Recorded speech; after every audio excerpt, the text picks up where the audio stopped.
요즘 AI 챗GPT가 대세입니다.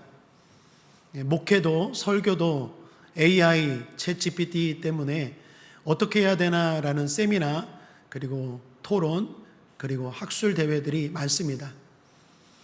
여러분, 챗GPT를 사용하시는 분들, AI 또 여러 가지를 사용하시는 분들 여기 계실 줄 알아요. 요즘은 설교도 해줍니다. 상담도 해줍니다.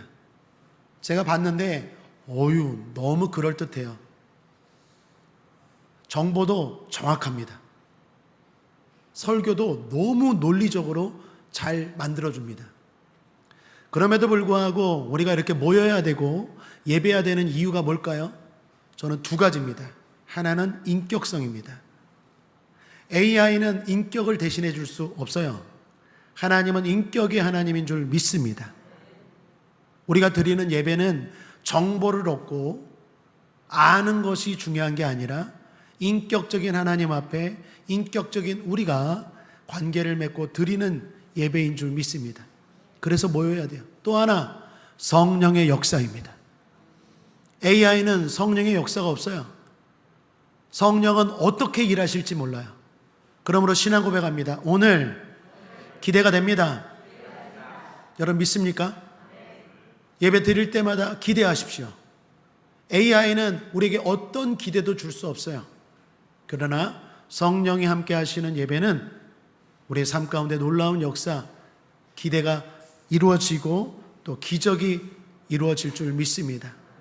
그러한 믿음을 가지고 오늘 이 시간 예배하는 저 여러분 되길 바랍니다. 그런 의미에서 우리 옆 사람과 다시 한번 인사하겠습니다. 주님 이 자리에 함께 하십니다. 행복한 성도 84번째 시간으로 표적 6이라는 제목으로 하나님 말씀 나누겠습니다. 태어나 살면서 우리는 계속 문제를 만납니다. 그리고 문제 중에 가장 큰 문제는 죽음입니다. 인간에게 죽음은 문제의 끝입니다. 인류는 이 죽음의 문제를 해결하기 위해서 수많은 노력들을 해왔죠. 고대 이집트 사람들은 미라와 피라미드를 만들었습니다. 진시황은 영생한다는 불로초를 찾아 헤맸어요. 불교와 힌두교는 윤회를 말합니다. 사람은 죽으면 또다시 태어나고 또다시 태어나고 또다시 태어나니까 해탈에 이르면 죽음을 넘어설 수 있다라고 주장합니다. 또한 사람들은 발달된 과학으로 죽음을 이겨보려고 합니다. 수술과 약으로 수명을 늘리려고 하죠. 텔로미어라는 연구에 대해서 들어보았습니다. 우리 염색체 있잖아요. 염색체의 양 끝에 붙어있는 DNA 조각이 있는데 그것이 텔로미어라고 합니다. 이것이 노화와 연관이 있대요. 이것이 짧아지면 사람들이 노화가 된다는 것을 과학자들이 발견한 거예요. 그래서 텔로미어를 보호해서 생명을 연장해 보려는 노력들을 합니다.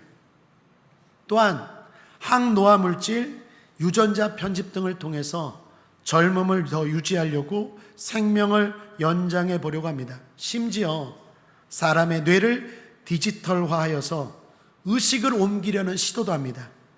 이걸 마인드 업로딩이라고 하는데 쉽게 말해서 디지털로라도 영원히 살아보자라는 거죠. 철학자들도 죽음에 대해서 나름의 해답을 내놓습니다. 죽음을 자연의 일부로 받아들이라든지 아니면 죽음에 대해서 고민하고 생각하기 전에 삶의 의미를 찾아보라든지 아니면 철학자 가운데 이런 말도 합니다. 죽음은 우리와 상관이 없다. 우리가 살아있는 동안엔 죽음이 없고 죽음이 오면 우리는 없기 때문이다. 참 모호하죠? 에피쿠로스라는 철학자가 한 말인데 이 사람의 말은 이런 뜻이에요.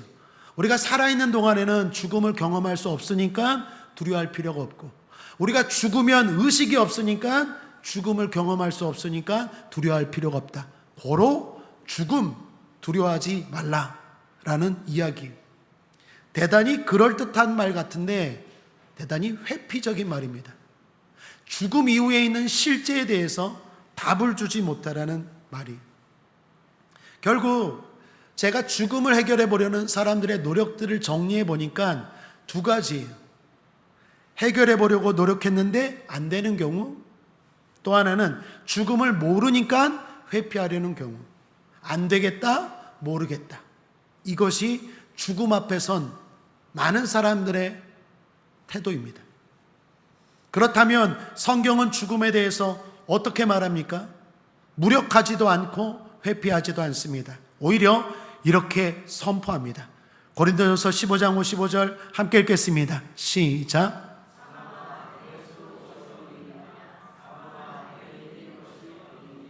죽음에 대해서 회피하지도 않아요. 죽음에 대해서 무능하지도 않아요. 죽음에 대해서 담대하게 선포하고 직면하라고 말합니다. 그리고 그런 삶을 살기 위해서 한 분을 소개하죠. 바로 예수 그리스도인 줄 믿습니다. 로마서 8장 1절 2절에 그러므로 이제 그리스도 예수 안에 있는 자에게는 결코 정죄함이 없나니 이는 그리스도 예수 안에 있는 생명의 성령의 법이 죄와 사망의 법에서 너를 해방하였습니다. 저와 여러분은 예수 안에서 해방된 줄 믿습니다. 죽음이 해방된 줄 믿습니다. 해결된 줄 믿습니다. 이제 우리는 죽음의 현장인 오늘 성경 본문인 요한복음 11장 안으로 들어가 보고자 합니다. 거기서 예수님이 구체적으로 어떻게 죽음을 다루시는지, 그리고 우리는 어떻게 죽음에 대해서 생각하고 반응해야 되는지 살펴보겠습니다. 오늘 성경 요한복음 11장에 보면 나사로가 죽었습니다. 죽은 나사로 앞에 사람들이 할 수 있는 일은 뭘까요? 19절을 보십시오. 많은 유대인이 마르다와 마리아에게 그 오라비의 일로 위문하러 왔더니 그렇습니다. 죽음 앞에 사람들이 할 수 있는 일은 위문하는 일밖에 없습니다. 당시 유대인들은요, 위문하러 온 사람들에게 세 가지 음식을 대접했대요. 둥근 빵, 둥근 계란, 둥근 콩. 왜 그럴까요? 지금은 이 장래, 이 죽음의 주인공이 영정에 있는 이 고인이지만 위문하러 온 조문객인 당신도 언젠가는 죽음을 향하여 굴러간다라는 걸 깨닫게 하기 위해서 유대인들은 둥근 음식을 대접했대요. 그러면 우리는 장례식장 가면 무슨 음식 대접합니까? 이부예배 때는 마치던데 육개장 아니면 북엇국. 그렇죠? 육개장 아니면 북엇국. 왜 그럴까요? 제가 알아봤더니 세 가지 의미가 있대요. 첫 번째는 손쉽게 빨리 대접할 수 있다는 거예요. 육개장이나 북어는요, 오래 끓여도 상하지 않아요. 많은 사람들이 들락날락할 때 빨리빨리 음식을 대접할 수 있기에 좋은 음식이래요. 두 번째는 위로하기 위함이래요. 육개장이 악귀 쫓아내는 능력이 있대요. 물론 미신인 줄 믿습니다. 그런 풍습이 있던 거예요. 이 붉은 육개장이 악귀 귀신을 쫓아내는 그런 효능이 있다 해서 옛날 사람들은 육개장을 하고 북엇국이 몸에 건강이 있어서 대접한다고 합니다. 세 번째는 육개장 안에 고기가 들어가잖아요. 고기는 옛날부터 귀하잖아요. 특별히 소고기. 북엇국도 정갈한 음식이고, 그래서 슬픔 가운데서도 우리를 위로하는 당신들에게 귀한 음식을 대접합니다 해서 육개장과 북엇국을 대접한대요. 둥근 음식이나 육개장이나 북엇국이나 결국 뭡니까? 해결은 못해요. 위로할 뿐입니다. 그런 죽음의 현장입니다. 그 현장에 지금 예수님이 찾아오셨어요. 그리고 중요한 말씀을 하십니다. 요한복음 11장 40절입니다. 함께 읽죠. 시작. 내가 믿으면 하나님의 영광을 보리라. 그리고 죽음의 문제를 해결하십니다. 사랑하는 여러분, 하나님의 영광을 경험하길 원하십니까? 하나님의 영광을 보길 원하십니까?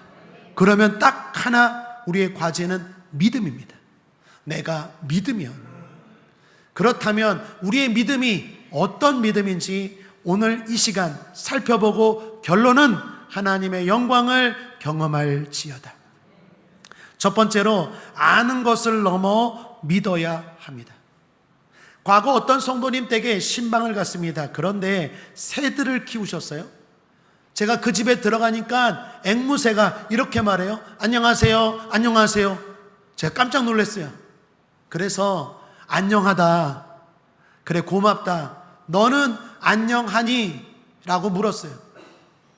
그랬더니 앵무새가 또 말합니다. 안녕하세요, 안녕하세요. 그래 내가 안녕하다니까 너는 아침밥은 먹었니? 그랬더니 앵무새가 또 안녕하세요, 안녕하세요. 뭡니까?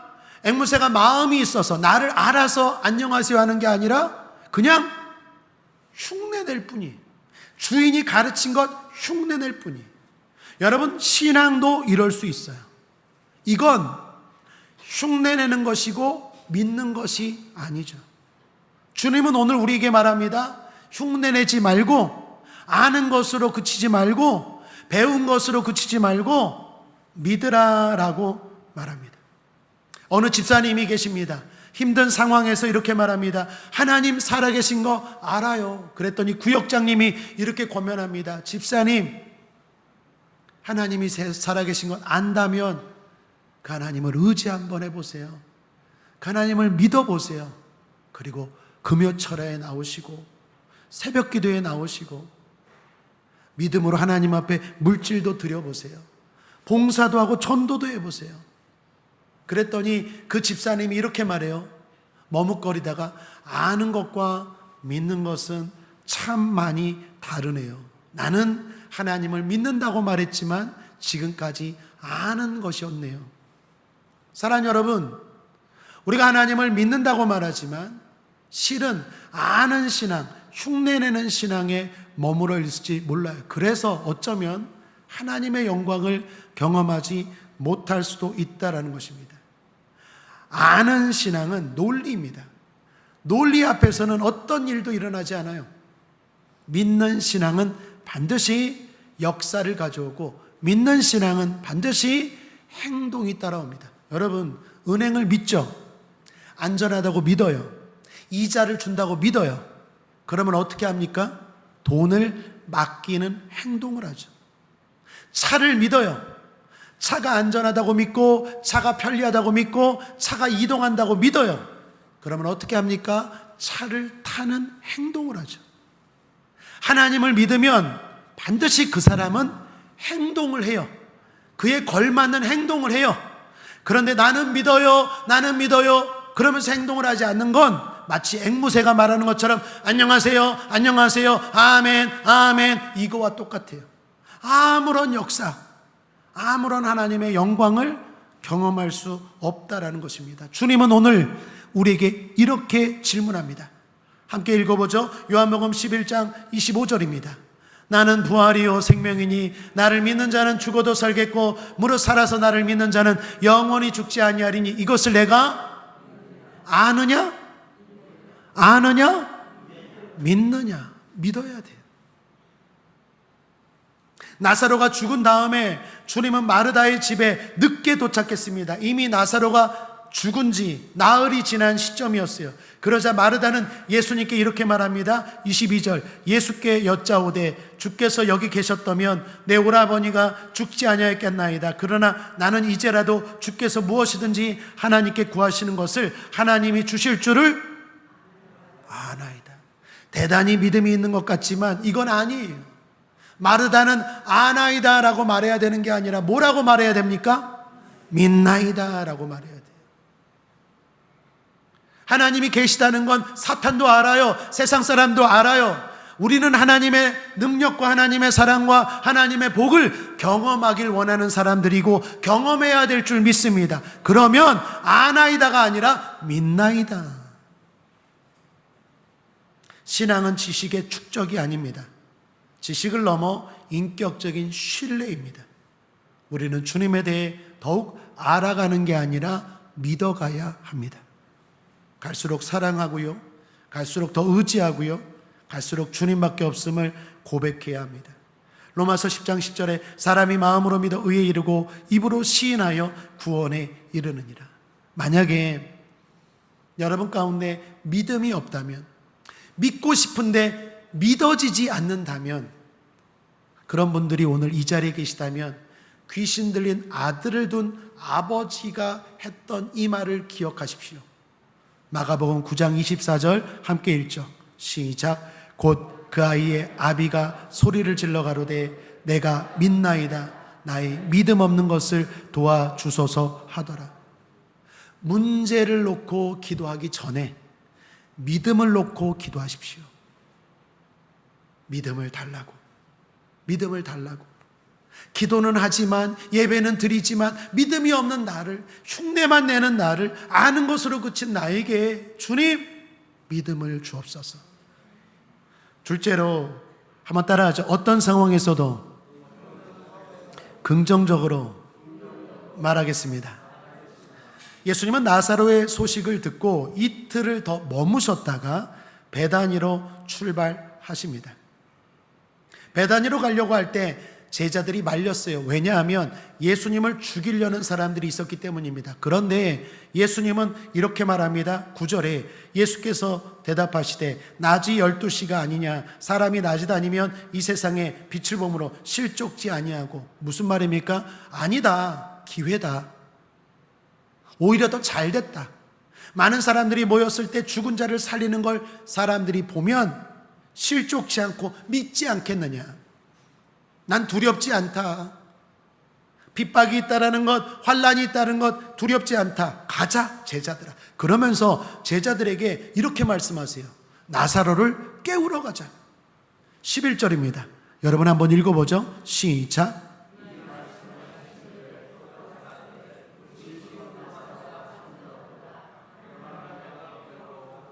여러분, 나사로가 잠들었습니까? 죽었습니까? 죽었어요. 그런데 예수님은 잠 깨우러 간대요. 그랬더니 제자들이 말합니다. 아니 무슨 잠 깨우러 우리가 베다니까지 갑니까? 그랬더니 예수님이 다시 정확하게 말씀합니다. 14절. 이에 예수께서 밝히 이르시되 나사로가 죽었느니라. 여러분, 나사로는 죽었어요.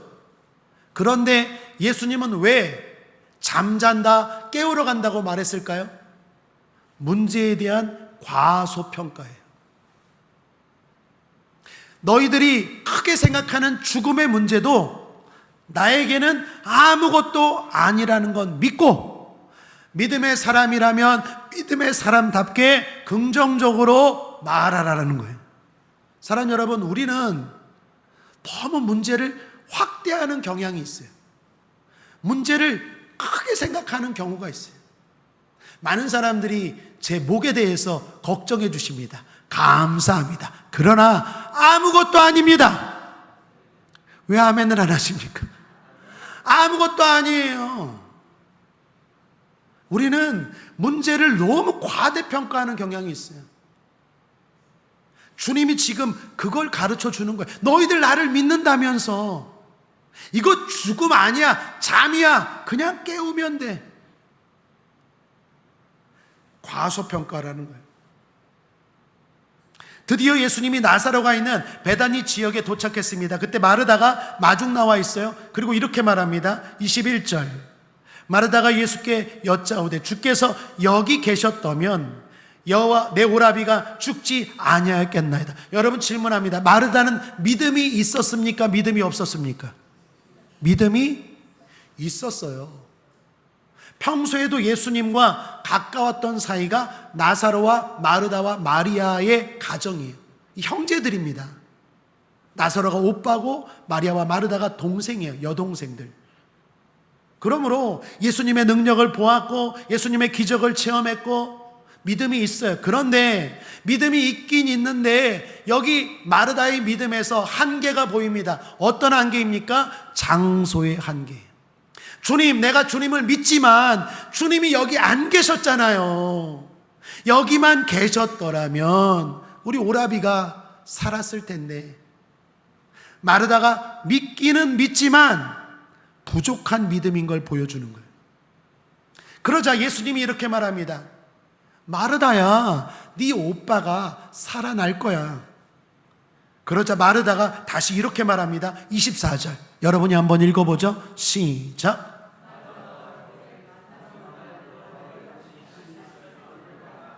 마르다가 또 말합니다. 믿음이 있어요. 그런데 언제 살아난다고요? 마지막 날 부활에는. 여기 마르다의 믿음에 또 하나의 한계가 보입니다. 그것은 무엇입니까? 시간의 한계예요. 시간의 제약을 받고 있어요. 주님, 내가 믿지만 지금은 아닙니다. 지금은 문제가 심각합니다. 지금은 불가능합니다. 이 얘기. 여러분, 우리도 마르다와 같은 믿음이 될 수 있어요. 마르다와 같은 믿음인지 점검하시고 돌아보시길 바랍니다. 믿음이 없는 건 아니에요. 아는 걸 넘어 우리는 믿습니다. 그러나 여러 가지 한계에 부딪혀요. 주님, 내가 믿지만, 주님, 내가 주님을 믿지만, 주님이 여기 안 계셨잖아요. 주님, 내가 믿지만 지금은 아닙니다. 이건 심각합니다. 이 문제는 해결이 안 됩니다. 마르다의 한계를 보여줍니다. 주님은 이제 마리아도 부르십니다. 그런데 마리아는 더 마음이 연약했던 것 같아요. 주님을 보자마자 눈물이 터져 나왔어요. 그리고 그 마리아와 더불어 주변에 있는 사람들까지 눈물이 터져 나왔어요. 자, 그걸 보고 예수님의 반응입니다. 예수님이 어떻게 반응하십니까? 울고 있는 사람들을 바라보면서 이렇게 반응하십니다. 누가복음 19장 35절입니다. 오늘 본문 35절 함께 읽죠. 시작. 성경에는 예수님이 우시는 장면이 3번 나옵니다. 첫 번째는 예루살렘 성을 보고 우셨어요. 누가복음 19장 41절에 가까이 오사 성을 보시고 우시며, 이때는요 예수님을 메시아로 받아들이지 못하는 사람들을 보고 안타까우셔서 우셨습니다. 또 한 번은 기도할 때 우셨습니다. 겟세마네 동산에서 히브리서 5장 7절에 그는 육체에 계실 때 자기를 죽음에서 능히 구원하실 이에게 심한 통곡과 눈물로 간구와 소원을 올렸고, 기도할 때, 간절히 기도할 때 예수님이 우셨어요. 그리고 마지막 3번째가 바로 오늘 이 장면입니다. 예수님은 울 때마다 의미가 있고 의도가 있었어요. 그렇다면 오늘 요한복음 11장에서 예수님이 우신 이유는 뭘까요? 예수님의 눈물을 보고 사람들도 이유에 대해서 생각하고 말하는 장면이 나옵니다. 36절을 보십시오. 여러분 한번 읽어보죠. 시작. 이에 유대인들이 말하되 보라, 그를 어떻게 사랑했는가 하며, 예수님이 우시는 걸 보고 예수님이 이 가정을 많이 사랑하셨구나, 그리고 지금 우시는구나 라고 생각했어요. 또 37절을 보십시오. 그중 어떤 이는 말하되 소경의 눈을 뜨게 한 이 사람이 그 사람은 죽지 않게 할 수 없었더냐 하더라. 소경의 눈을 뜨게 하신 예수님, 지난 시간에 우리가 봤죠. 그 예수님이 죽음의 문제는 해결하지 못하나 봐, 그래서 울고 있나 보다 라고 생각한 거예요. 그러니까 예수님이 우시는 장면을 보고 사람들의 생각은 2가지였습니다. 하나는 불쌍해서, 하나는 할 수 없어서. 여러분, 할 수 없어서, 해결할 수 없어서 우셨습니까? 아니에요. 예수님은 뒤에 나사로를 살리십니다. 그렇다면 불쌍해서 우셨을까요? 이거는 반쪽만 맞아요. 주님은 사랑하는 성도들을, 사랑하는 자들을 불쌍히 여기는 줄 믿습니다. 그래서 우리가 슬퍼하면 주님도 슬퍼하세요. 자녀가 슬퍼하면 부모가 슬퍼하는 것처럼 주님은 슬퍼하십니다. 그런데 예수님이 여기서 진짜 오신 목적은 그게 아닙니다. 안타까워서요. 여전히 예수님과 함께 하는데, 여전히 예수님을 믿는다고 하면서도 문제 앞에서 믿음 없는 모습을 보이는 이 사람들의 모습이, 죄의 영향력 아래 있고 사탄의 지배 아래 있는 이 사람들의 모습이 너무 안타까워서 지금 예수님이 우시는 거예요. 사랑하는 여러분, 우리는 예수님을 울게 하지 맙시다. 주님을 믿는다고 하면서도 여전히 제대로 믿지 못하는 이 사람들의 모습을 보고 예수님이 우시는 거예요. 그리고 본격적으로 행동하십니다. 나사로를 향해서, 나사로가 죽어있는 돌무덤을 향해서 외치십니다. 그런데 주목해야 할 단어가 있어요. 함께 읽어보죠. 43절입니다. 시작. 이 말씀을 하시고 큰 소리로 나사로야 나오라 부르시니. 나사로야 나오라고 어떻게 불렀다고요? 왜 큰 소리로 불렀을까요? 성경을 보면 예수님은 어지간하면 큰 소리 하지 않습니다. 그런데 오늘 여기서는 큰 소리로 나사로야 불렀대요. 왜요? 죽음의 문제는 좀 더 힘들어서. 제가 금요철야 때 우리 성도님들 안수하잖아요. 그런데 요즘 제가 금요철야 때 큰 소리로 안수하지 않고 작은 소리로 안수합니다. 그랬더니 성도님들의 눈빛이 목사님의 능력이 약해진 것 같아, 이런 느낌을 제가 받아요. 여러분, 예수님도 그래서 큰 소리로 나사로야 나오라, 이건 문제가 크니까 큰 소리로 말했을까요? 아니에요. 예수님이 평소와 달리 여기서 큰 소리로 외친 건 주변 사람들을 향한 메시지예요. 너희들 잘 보라는 거예요. 그리고 정신 차리라는 거예요. 너희가 나를 믿는다고 하면서, 나를 의지한다고 하면서, 나와 함께 하면서 내가 누구인지 잘 보라는 거예요. 그리고 제대로 믿으라는 거예요. 큰 소리로 나사로야 나오라 하시고 주님이 그 나사로를 살리시는 줄 믿습니다. 사랑하는 여러분, 주님은 오늘 우리에게도 큰 소리로 말씀하실 거예요. 난 하나님이다. 난 전능한 자다. 나를 믿는다고 하면서도 무슨 그렇게 제약과 조건이 많으냐. 시간의 제약을 받고, 장소의 한계를 받고, 상식에 묶여있고, 이런 핑계 저런 변명을 하면서 왜 그렇게 살아가니? 잘 봐라! 큰 소리로 주님이 우리의 믿음을 깨우고 있는 줄 믿습니다. 저와 여러분의 믿음이 더 자라갈 수 있기를 주님의 이름으로 축복합니다. 물론 그리스도인들도 생각해야 합니다. 상식이 필요하고, 때로는 현실 인식도 필요하고, 때로는 문제를 제대로 파악하는 것도 중요합니다. 그러나 하나님의 영광을 경험하길 원한다면 생각을 넘어 믿음으로, 긍정적인 믿음으로 과대평가하고 눌려있는 것이 아니라 문제를 과소평가하고 담대하게 선포해야 될 때가 있는 줄 믿습니다. 베드로가 이렇게 말하죠. 누가복음 5장 5절입니다. 시몬이 대답하여 가로되 선생이여, 우리들이 밤이 맞도록 수고를 하였으되 얻은 것이 없지만은 말씀에 의지하여 내가 그물을 내리리이다. 베드로는 경험도 많은 어부였지만 자기의 경험, 지식, 상식, 문제에 대한 파악을 뛰어넘어 믿음을 보였기 때문에 그물이 찢어지는 만선과 풍성한 축복을 누린 줄 믿습니다. 큰 문제이지만, 여러분 앞에 있는 버거운 문제이지만, 때로는 하나님 앞에 그 문제는 아무것도 아니라고 고백해야 될 때가 있습니다.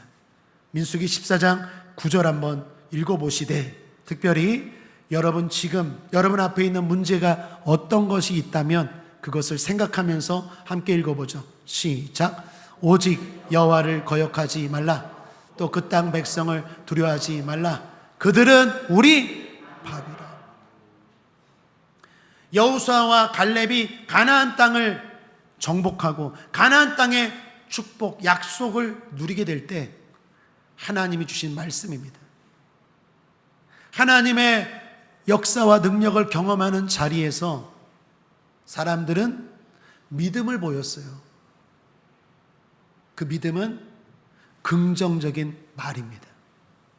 사랑하는 여러분, 문제 아무것도 아니에요. 너무 벌벌 떨지 마세요. 안 죽어요. 안 망해요.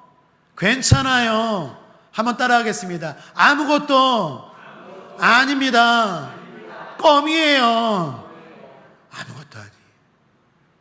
믿는다고 하면서도 말하는 걸 보면 전혀 믿음 없는 말을 해요. 별것도 아닌데 너무 크게 생각하고, 그러면 주님이 우세요.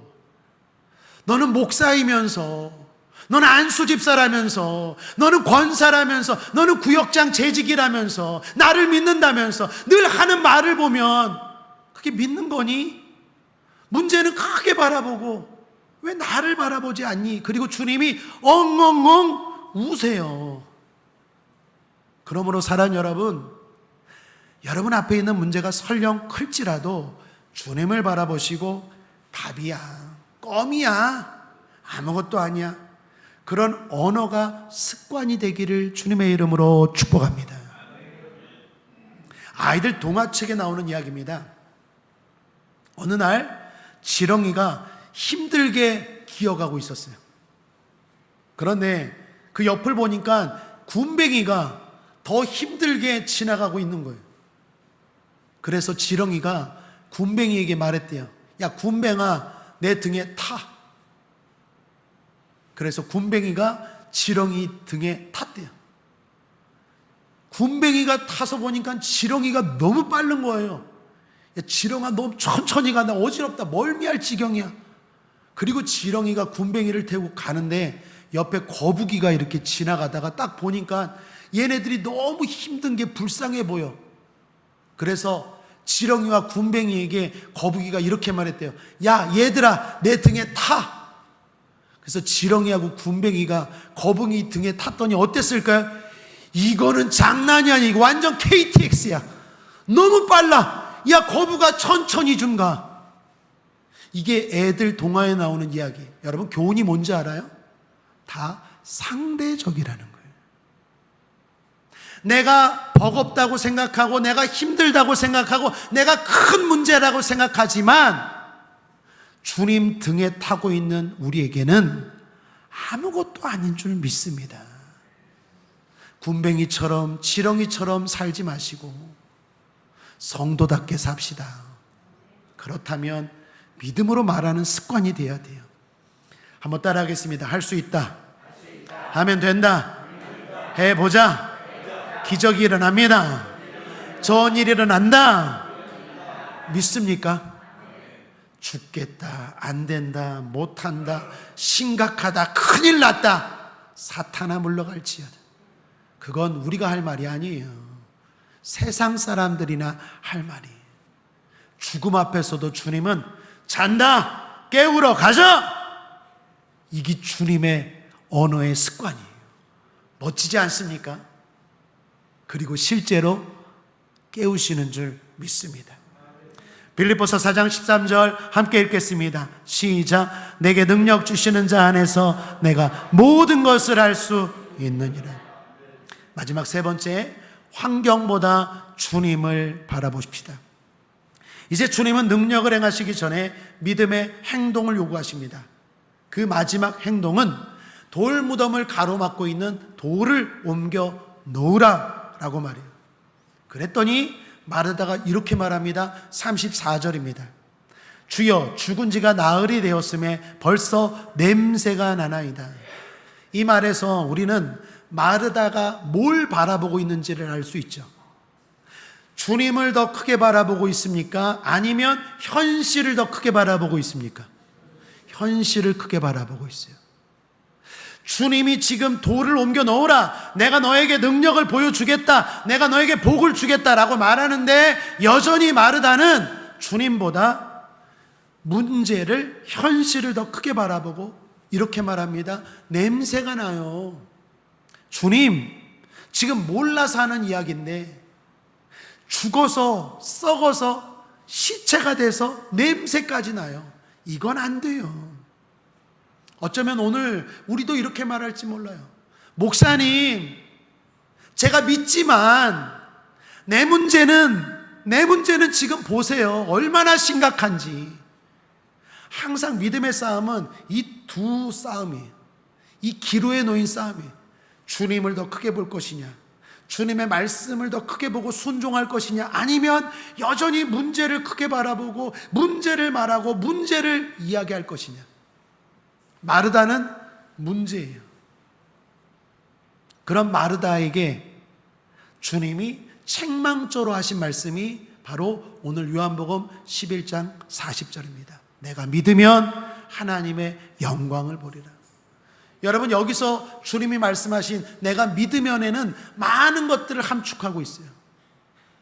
내가 긍정적인 말을 하면, 내가 아는 것을 넘어 나를 진짜 믿으면, 네가 시간의 한계, 장소의 한계, 상식에 묶여 있지 않고 진짜 나를 믿으면, 네가 문제만 말하지 말고 나를 바라보고 나의 말씀을 바라보고 나를 생각하고 나를 진짜 믿으면 하나님의 영광을 보리라. 그리고 주님이 돌 무덤을 향해서 돌을 옮겨놓고 이렇게 선포하시죠. 나사로야 나오라. 그리고 나사로는 살아난 줄 믿습니다. 사랑하는 여러분, 주님을 바라보십시오. 문제가 있는 거 압니다. 힘든 거 알아요. 그런데 그 자리에 주님도 함께하고 계세요. 그 주님을 더 바라보고 그 주님에 대해서 더 말하고 그 주님이 요구하시는 것 순종하십시오. 중요한 건 먼저 순종하십시오. 여러분, 끝으로 나사로가 살아나고 돌 무덤 앞에 있는 가로막고 있는 돌을 옮겼습니까? 아니면 돌을 옮겨 놓았을 때 나사로가 살아났습니까? 1번입니까? 2번입니까? 2번이죠. 많은 사람들은 나사로가 살아나면 돌 무덤을 치울게요 라고 말해요. 그건 믿음이 아니에요. 그건 세상 사람들도 할 수 있어요. 중국 선교사님 가운데 허드슨 테일러라는 선교사님이 계신데 그분과 관련된 일화입니다. 배를 타고 가는데 옛날에는 다 돛담배잖아요. 바람을 의지하는 요트, 돛담배, 모터가 없잖아요.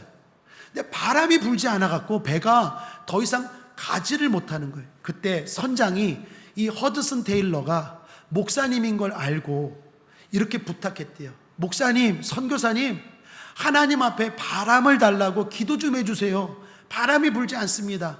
그랬더니 이 허드슨 테일러가 이렇게 말했대요. 그러면 먼저 돛을 올리세요. 그랬더니 이 선장이 아유, 무슨 말씀입니까 목사님, 바람도 안 부는데 돛을 올리면 선원들이 비웃어요. 바람이 불면 그때 돛을 올릴게요. 자, 여기 중요한 포인트예요. 세상 사람들은 말해요. 해결되면, 응답되면, 살아나면 돌을 옮겨 놓을게요. 그거 걱정하지 마세요. 그때 가면 내가 더 열심히 할게요. 더 잘할게요. 걱정하지 마세요. 그건 세상 사람들도 할 수 있는 일이에요. 주님이 우리에게 요구하는 믿음은 하나님의 능력, 기적을 경험하길 원하는 우리에게 요구하는 믿음은 먼저입니다. 여전히 냄새가 나요. 여전히 나사로는 죽어 있어요. 여전히 돌무덤 안에 갇혀 있어요. 시각적, 청각적, 촉각적, 후각적 이 모든 것들이 안 된다고 말해도 내가 먼저 믿습니다 하고 돌무덤을 가로막고 있는 돌을 옮겨 놓을 때 주님은 선포하시고 나사로를 살리시는 줄 믿습니다. 그러므로 먼저 믿음이에요.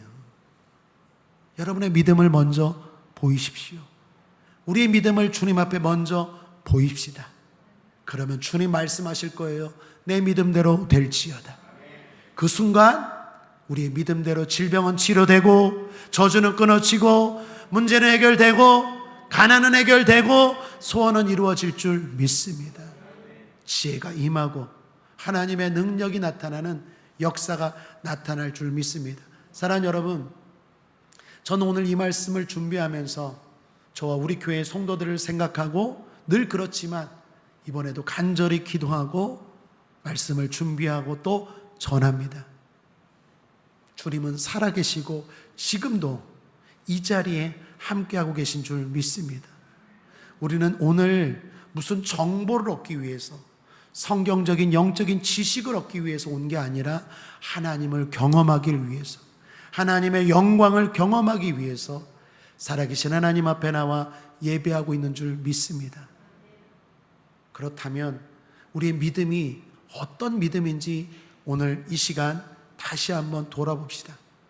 아는 것을 넘어 진짜 믿고 있는지, 믿는다고 말하면서 늘 말하는 걸 보면 믿음 없는 소리만 하고 있는지, 문제가 심각하다고 크다고 그냥 벌벌벌벌 확대해서 과장해서 말하고 있지는 않는지, 믿는다고 하면서 이런 핑계 저런 변명 한개 부딪혀서 내가 믿는데요 이래서 못했고, 내가 믿는데요 이래서 못했고, 늘 거기에 묶여 있는지, 아니면 주님이 이렇게 해주시면 이렇게 할게요, 그렇게 주님과 흥정하고 있진 않는지, 우리의 믿음의 상태가 어떤 상태인지 돌아보고 제대로 믿고 제대로 하나님의 살아계심을 경험하고 제대로 하나님의 능력을 체험하는 저와 여러분 되길 바랍니다. 지난 9년 동안 저는 많은 사람들의 역사를 통하여 하나님의 살아계심을 경험하고 체험했어요. 지금도 하나님의 역사와 능력을 경험하길 바라고 또 경험하게 될 줄 믿습니다. 그러므로 우리는 먼저 믿음으로 삽시다. 믿음으로 행합시다. 끝으로 함께 읽죠. 고린도후서 5장 7절입니다. 시작. 이는 우리가 믿음으로 행하고 보는 것으로 하지 아니함이로라. 말씀을 정리합니다. 행복한 성도 84번째 시간으로 표적 6이라는 제목으로 은혜를 나누었습니다. 죽음을 해결하는 일은 주님의 일입니다. 죽어가는 모든 것들을 살리는 일은 주님의 일입니다. 단 우리는 믿음으로 응답하는 것입니다. 안을 것을 넘어 믿으십시오. 문제를 과대평가하지 말고 긍정적으로 말하십시오.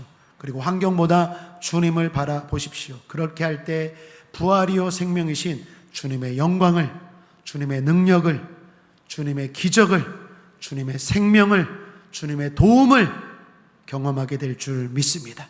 예수 성님 기도하겠습니다. 주님 믿습니다. 우리에게 주님의 영광을 경험할 수 있는 은혜를 베풀어 주시옵소서. 감사드리며 예수님의 이름으로 축복하고 기도했습니다. 아멘. 우리 바로 성찬에 참여하겠습니다. 내가 너에게 전한 것은 주께 받은 것이니 곧 주 예수께서 잡히시던 밤에 떡을 가지사 축사하시고 떼어 가라사대 이것은 너희를 위하는 내 몸이니 이것을 행하 나를 기념하라 하시고 식후에 또한 이와 같이 잔을 가지시고 가라사대 이 잔은 내 피로 세운 새 언약이니 이것을 행하여 마실 때마다 나를 기념하라 하셨으니 너희가 이 떡을 먹으며 이 잔을 마실 때마다 주의 죽으심을 오실 때까지 전하는 것이니라. 아멘. 주님, 특별히 오늘은 성찬까지 참여합니다. 주님의 사랑과 주님의 영광을 갑절로 경험할 수 있는 기회의 시간, 은혜의 시간이 모두 다 되게 하여 주옵소서. 감사드리며 예수님의 이름으로 축복하고 기도했습니다. 아멘.